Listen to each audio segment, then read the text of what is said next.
Boa noite a todos. Eu estou muito agradecido pela presença de todos vocês aqui nesse Traquitana, no primeiro Traquitana da abertura desse projeto, numa segunda-feira às 19 horas aqui no TUSP. Eu me chamo Otacílio, para aqueles que não me conhecem, eu sou Otacílio, eu sou ator, funcionário aqui do TUSP. O Traquitana, ele é um espaço incendiário, é um espaço para um debate, para um encontro com pessoas fazedoras de arte, artistas, pessoas que se interessam em fazer arte, em fazer nos processos. E por que é que os teatros estão vazios? Porque se cada um de nós se visse obrigado a ir ao teatro, as coisas seriam completamente diferentes. Por que não instituir o teatro obrigatório? Por que é que se instituiu a escola obrigatória? É porque nenhum estudante iria à escola se não fosse obrigado. Tá, é verdade que seria mais difícil instituir o teatro obrigatório. Ao nível das crianças, o teatro obrigatório, ele vai iniciar com contos dos irmãos Grimm, as fábulas de La Fontaine, Monteiro Lobato. Vamos tomar uma grande cidade, vamos admitir que tem uns 100 escolas, cada uma com 1.000 crianças diariamente, dá um total de 100.000 crianças diárias, não é isso? Essas 100.000 crianças, elas irão de manhã à escola e à tarde ao teatro, obrigatório. O preço do ingresso seria 50 centavos às custas do Estado. Claro. Dá 100 teatros, cada um com 1.000 lugares sentados, dá R$5.000 por teatro, dá um total de R$500.000 e 100 teatros na cidade. O que é um número, bem bacana. Porque não é a mesma coisa a pessoa se perguntar, eu vou ou não vou ao teatro hoje? Ou ter que dizer, eu tenho que ir ao teatro hoje.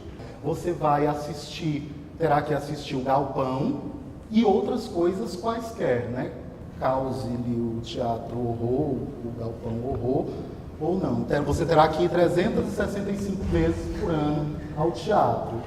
Só os dias letivos, exatamente. O principal foco é a democratização da arte, que é um projeto que, o teatro, ele vai ter um processo de acessibilidade que da primeira à quinta fila ficarão as pessoas com deficiências físicas, os deficientes visuais e auditivos. Da sexta à 10ª, os hipocondríacos e os neurastênicos. Da 11ª à 15ª ficam os doentes de pele e os doentes de alma. Os doentes de alma são os depressivos, as pessoas com as mais variadas síndromes, de pânico, os depressivos, os estressados. E nas frisas, os camarotes e as galerias ficam os reumáticos e os asmáticos. Eu fico feliz com a adesão de vocês. Para tanto, nesse processo de acessibilidade, a gente vai ter que reconstruir o nosso olhar e reconstruir teatros.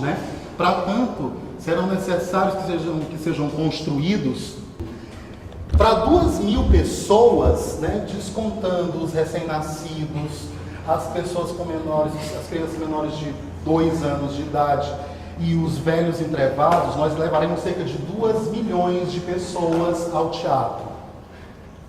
Para tanto, é um número bastante superior, que o teatro facultativo tem nos oferecido até hoje. Para tanto, será necessário que sejam construídos 20 teatros de 100 lugares, ou 50 salas de teatro de 50.000 lugares, ou 160 salas de 2.500, ou, eu decorei direitinho, 320 salas de 6.250, ou 640 salas de 3.125 lugares, ou 2 milhões de teatros de um só lugar. É preciso ser ator para se dar conta da força que esse projeto pode nos advir. Esse é o verdadeiro modo que a gente achou de trazer pessoas ao teatro. Essa é a única forma, pela lei, pela imposição. E quem, se não o Estado, para obrigar? Eu acho que vai ter. A novela é um dos fatores, uma das causas do esvaziamento dos teatros, Essa lei, então, ela vai ter que enfrentar as grandes corporações dos grandes veículos de comunicação, porque se a pessoa vai 3 vezes por semana ao teatro ou mais, ela vai sair de frente da televisão, obrigatoriamente. Isso vai trazer problemas para essas empresas, né? Então, o movimento tem que ser um movimento contundente para esse enfrentamento. Claro, foi feita uma pesquisa com acho que umas 2.000 pessoas e foram elencadas os principais entretenimentos, né? O teatro ficou em última instância. As cartas, né? Na verdade, o jogar cartas foi a primeira, a coisa mais votada. Na verdade, os encontros amorosos. Tiveram as discussões políticas de botequim, o botequim e todos os jogos de sociedade que tomam e devoram todo o nosso tempo, né? Do comercial, eu acho que vai acabar indo como um apoio, como se tem hoje sobre maior escala. Eu acho que isso talvez seja mais. Não acho que vai ser uma luta tão grande, assim mesmo, vai mudar um pouco. E vai abrir a possibilidade do teatro também. Só novela, então tem três vezes no teatro, vai estar páreo a páreo. É legal pensar nisso. Em realidade também, os atores das vezes de novela também estarão assistindo peça. Minha curiosidade, assim, do ponto de vista do repertório, né, desses tantos trabalhos que tem que estar em cartaz para dar conta desse projeto obrigatório, o Estado também ele seria um mediador desse repertório dos espetáculos? Os artistas teriam que passar pelo aval do Estado para saber o que eles vão montar? Ou, por exemplo, quer dizer, eu como artista necessariamente teria que apresentar alguma coisa para uma equipe do Estado para eles aprovarem, vamos supor, a minha peça? Ou como é que é? Fica uma livre iniciativa? Qual é a garantia que o Estado vai ter que aquele público vai gostar da peça? Arcaria com todas as despesas de todas as montagens que vão sediar esse projeto. Estou achando ótimo que essa adesão que está acontecendo aqui é muito bacana. Acho que no âmbito das escolas fica mais fácil a gente imaginar isso, né? Fico imaginando como é que essa lei pode se efetivar fora do âmbito das escolas, né? Com os trabalhadores em geral. E essa obrigatoriedade, como é que ela pode se dar? Ou seja, isso eu tenho dado não visualizo, mas é uma questão de debater, né, gente? Bacana que todo mundo está de acordo que o teatro seja obrigatório, como a escola obrigatória, como o serviço militar obrigatório, né? Então, eu viajei para a Bolívia, para Santa Cruz da Serra, e quando eu cheguei lá na cidade de Santa Cruz, primeiro dia era de noite, eu fui na praça principal da cidade, uma cidade pequena, né, mas é como toda cidade pequena. Aqui lá do Sul-Americano tem uma praça central e tinha um caminhão do exército que era cinza. E era engraçado porque a parte de trás do caminhão era toda de madeira, sabe essas madeiras de caminhão de gado? E quando eu cheguei tinha os soldados que estavam correndo atrás das pessoas e eles pegavam algumas dessas pessoas e jogavam dentro do caminhão. Aí eu perguntei para uma pessoa que estava perto, um morador da cidade, o que estava acontecendo ali. Ela disse que era alistamento militar. Porque como os jovens não iam se alistar voluntariamente, eles mandavam esse batalhão à rua para poder fazer esse recolhimento. Né? Eu fico imaginando se esse não pode ser um recurso do teatro obrigatório, porque batalhões de pessoas que vão arrebanhando as pessoas, jogando num caminhão e levando para o teatro, sabe? Um agrupamento de pessoas, por exemplo, que invade a casa das pessoas, tira de dentro das linhas da televisão e leva para esse caminhão, sabe? Mas você vai ter uma demanda muito grande para pegar as pessoas, para levar para o teatro, você observar a quantidade de policiais que serem contratados nessa coisa. E uma nova corrente de tráfico também. Que vem imprimir atestado médico, também vai ter gente que vai começar a imprimir ingresso para você fazer a comprovação, né? Acho que existe uma joia ficar de olho. Isso tem que ficar de olho, é verdade, a fiscalização. Talvez tenha uma tarja, um holograma. É isso que o Fábio pergunta, né? Essa colocação dele em relação a como você poderia também arregimentar o público de uma forma talvez interativa, não sei. Me pareceu que faria parte do próprio espetáculo, em alguns momentos, como por exemplo o Fura Del Paus. Quer dizer, só que nesse caso você seria, não sei se dentro da sua própria casa ou de algum lugar público, você seria levado para o espetáculo, mas que esse procedimento todo já estaria inserido também na estética, na linguagem da peça. Não sei se foi o que eu tinha entendido. Isso pode despertar, inclusive, um aspecto mais criativo do trabalho dos artistas. Você tem que pensar estratégias de caçar o público. Isso pode ser, isso pode contribuir com o Estado, com a polícia. Aí pode comentar, inclusive, o teatro de rua, né? Porque em concentrações de pessoas que estão sempre tendo que levar o pessoal até o teatro, ao invés de levar, começa a levar o grupo ao teatro. E aí, às vezes, o espetáculo na rua, as pessoas já vêm, já marcam o ticket de tudo. De uma certa forma, isso já acontece, né? Não só com ingressos, mas com certificados de cursos que as pessoas frequentam cursos para ganhar certificado, para dar uma hora de aula. Inclusive, eu já me peguei dando flyer no meu espetáculo, e a moça falou assim, deixa eu levar para minha prima, porque vai contar de uma hora de aula para ela também. Então, assim, de uma certa forma, nós só estamos fomentando mesmo, mas já acontece. Porque na minha escola o teatro era obrigatório, só que era obrigatório, era uma disciplina como geometria, como história, só que a gente era na função de ator, os alunos. A gente não tinha a obrigação de assistir teatro, a gente tinha a obrigação de fazer teatro. Não deixa de ser uma obrigatoriedade também. E aí quando você coloca o teatro obrigatório na pessoa como espectador, por que colocar ela na função de espectador e não na função de ator? Como a Dilma está apoiando, né? Alguma coisa assim nesse sentido, ela vai apoiar. Na verdade, sim. Então, Está tramitando no Congresso por outra pessoa. então se então desse assim um desconto no IPVA. E esse projeto de lei é um processo bastante sedutor para as pessoas que não têm acesso pela falta financeira. Por exemplo, se a Fernanda Montenegro quiser fazer uma peça e ela é do teatro obrigatório, mas também ela quer receber, por exemplo, um patrocínio da Vivo, ela pode? E mais disciplinas de produção nos cursos de arte cênica, que o aluno sai artista, mas não sabe produzir. O PowerPoint que o Otacílio apresentou, ele aventou a possibilidade de criar 200 milhões de teatros para uma pessoa. Eu queria só pensar numa questão de prioridade em relação ao público que vai assistir isso, né? Porque, por exemplo, se a gente tivesse teatro de uma pessoa e, vamos supor, eu tenho que cumprir a minha cota mensal de espetáculos para assistir, e um espectador que não tem obrigações, um espectador espontâneo, que resolveu ir ao teatro que ele gosta. Então, como é que eu vou disputar com ele esta vaga? Porque eu preciso cumprir. Então, acho que é legal pensar também numa questão de prioridade das pessoas que vão começar a ir ao teatro, né? Que as pessoas que estão na cota obrigatória, elas tenham uma prioridade em relação ao público espontâneo.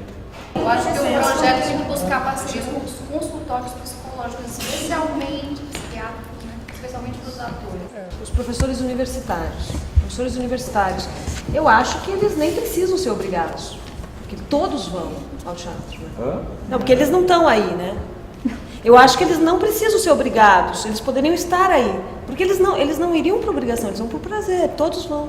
Então eu acho que tem que pensar que à medida que você impõe, a sociedade responde. Então o projeto pega e pode ser, realmente a democratização pode acontecer.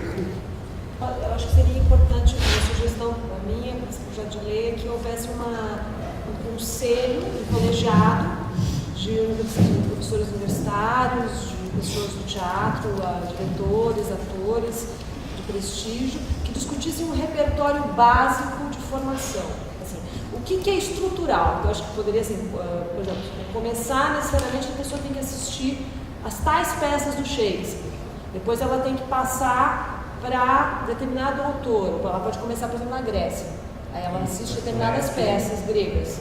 Depois, cronologicamente, ela vai seguindo o teatro ocidental, uma formação, né?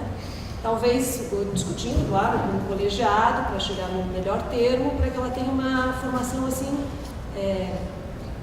realmente muito boa, inicial, para ela depois poder começar a ver a performance e essas coisas todas. Aí tinha um rapaz que estava tremendo, assim, e eu tive que falar, não, calma, isso aqui é Inonite, a companhia dos atores, não vão fazer isso com você, não, pode ficar calmo.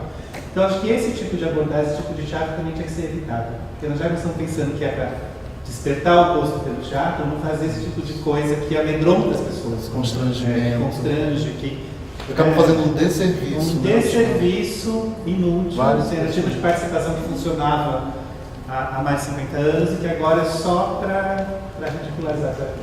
Aqueles atores que têm uma coisa sádica, né? O teatro, você já vê aquele preço alto, entende? Então, a dificuldade de chegar até lá. Às vezes a dificuldade de entender o teatro também, porque para muita gente que não vai, de repente sai de lá, o que é isso que a gente está conversando, né? Tem peças que muita gente não entende, então já, poxa, não gosta. Porque tem peças que você não tem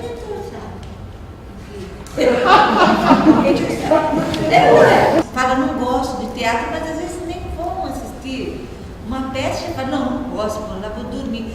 Mas você nem vai. Com essa coisa toda que a gente discutiu, eu comecei a ficar preocupada com o seguinte: vamos supor que as peças sejam muito ruins e que ninguém entenda nada. E que o público obrigado a ir ao teatro começa a ficar muito deprimido, os neurastênicos, os começa a piorar. Isso é perigoso. E começa a ter, por exemplo, pode chegar a suicídios, a gente pode ter Sim, teatro obrigatório. Eu acho que seria obrigatório os críticos também assistirem todos os módulos da... Seria assim, como tem na folha assim, aquela carinha sorrindo, quantas estrelinhas, grau de dificuldade, de, sei lá... Isso é igual receita, né? Dificuldade, grau de dificuldade.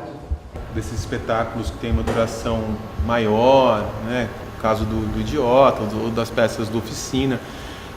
Talvez não caberia dentro disso tudo a gente pensar na profissionalização do espectador. Nossa, que fantástico. O sujeito pode optar, ao invés de ele trabalhar 8 horas por dia, ele pode passar essas 8 horas assistindo o espetáculo e ser pago por isso. Mas aí ele poderia até justificar o conceito de presentificação do leilão, porque afinal a presentificação só precisa entender. Precisa estar ali. É isso. Eu acho mesmo que seria sensacional, é idealista pensar, né? Mas seria se realmente esse projeto ele geraria um público espontâneo. Será que o fato de acontecer tudo isso, uma hora o público falaria que vontade de ir ao teatro, hoje eu vou ao teatro. E aí eu não preciso mais, é quase aquela ideia assim da pequena pedagogia, da grande pedagogia. Passa por um processo que é obrigatório, tá? Uma comparação muito feliz, mas sim, obrigatório, e depois supera toda essa competição e aí a pessoa, ela engrenou. E ela vai ao teatro, porque ela descobriu que ele é muito legal. Desculpa, porque eu já vejo uma outra pegada, entendeu? Em relação a esse projeto. Ela, por exemplo, entrando com uma sinceridade. Eu fui contra. Ainda fiquei.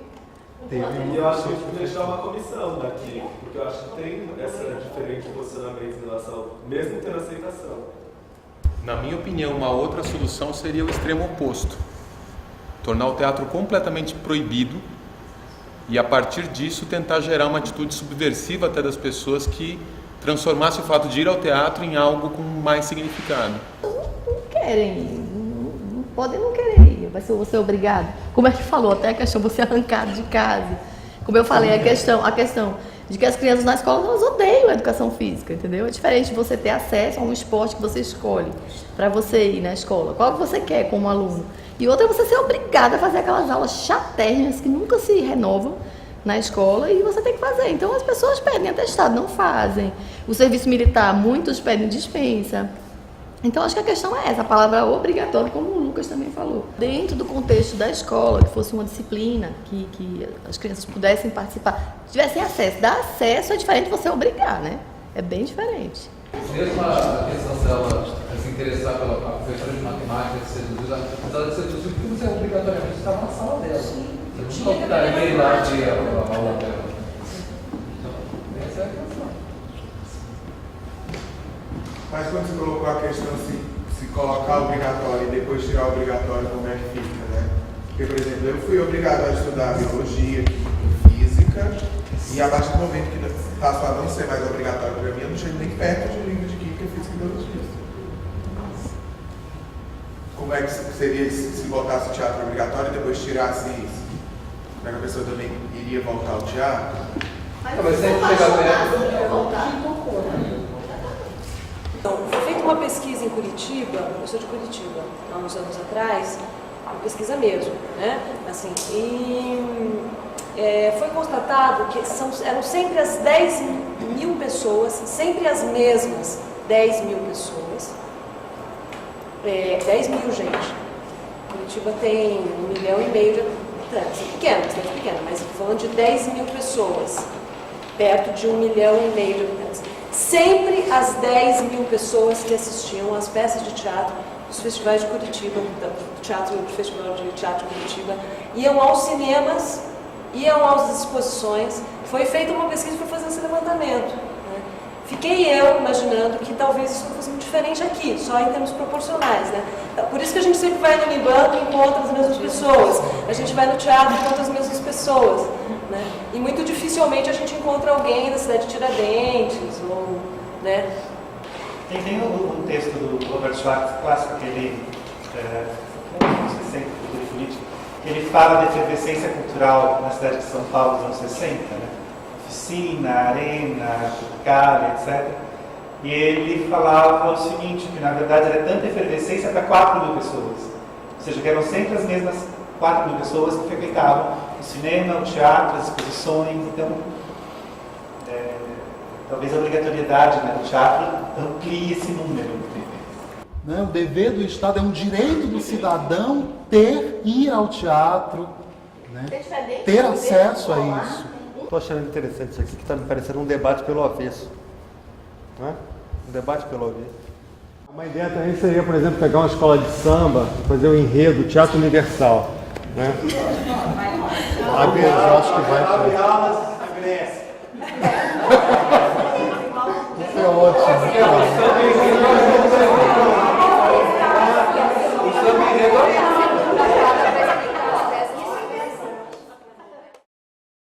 Eu acho que é isso. Eu vou pedir uma salva de palmas para esse projeto.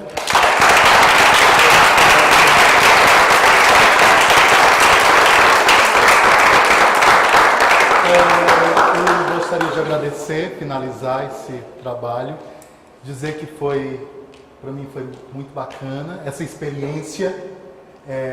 Não sei se todos, eu acho que a gente vai ter que revelar, né? Acho que tem que revelar. Na verdade, isso, se alguém acreditou nesse processo do teatro da lei, a lei, eu vou frustrar agora, a lei não existe. Se alguém tem ainda se alguém acreditou aqui, se ficou, para não ficar dúvida, não existe, e essa é uma experiência, né, que foi a estreia hoje. Se discuta um pouco por que só alguns teatros estão cheios. Porque os teatros estão cheios. Se você passar na frente da Rua Augusta, você vai ver teatro cheio. Se você passar no shopping, Frei Caneca, você vai ver teatro cheio. Tem muito teatro cheio. Eu gostaria de discutir uma experiência e ver, né, a participação, sei lá, como que experiências podem gerar, porque essa é uma forma. Né? Esse foi um mecanismo, foi um exercício de experiência para gerar um tipo de discussão que teve um caráter, talvez um debate pelo avesso, como ele disse, né, como o Flávio disse, um debate estranho. Mas, assim, eu realmente acharia muito interessante também a gente discutir por que alguns teatros estão cheios.